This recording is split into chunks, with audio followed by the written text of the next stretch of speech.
Mga followers and viewers, may tanggap na naman po tayong sirang payong. Iyan po, putol po ang tangkay na putol po. Yan po. Kaya po ay napuputol pag po na ginawang tungkod. Yan po. Yan. Ito po ay papaltan po natin ang tangkay nang hindi po kinakalas yung mga kawad. Yan po. Yan o, putol po yan. Ngayon po, papaltan po natin ang tangkay. Yan po. Kailangan po ay tanggalin po ang tahi po na re para mapaltan po natin ang tangkay. Ari po ang shortcut na pagpapalit nga pala ng tangkay na hindi po kakalasin yung mga tadyang. Yan po.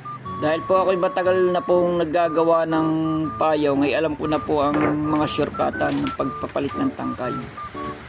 Yan po. Kailangan po itanggalin muna po yung mga tahi. Yan. Ngayon po ay lilikumin ko naman po para po ay tanggalin po naman yung sadyang nakakabit na tangkay na naputol na po. Yan po. Tinanggal ko na po yung pinaka-lock. Tapos po kailangan po ay hugutin na po yung natin naputol na tangkay. Yan po. Ari naman po ang ating ipapalit mahaba.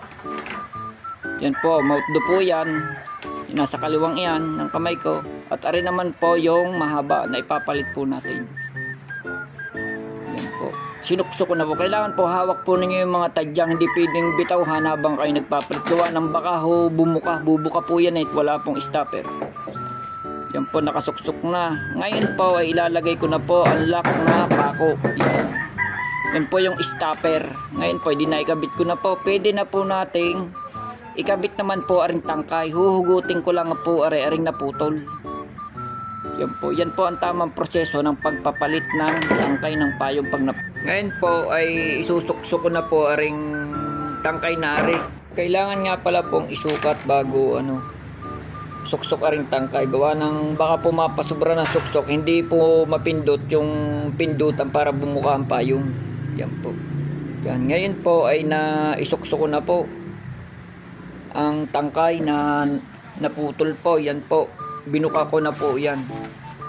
Nabubuka na po. Ngayon po naman po ibabalik po natin sa dati yung dahon ng payong. Yan po. Ito, papasok po natin sa tangkay yung butas. Yan.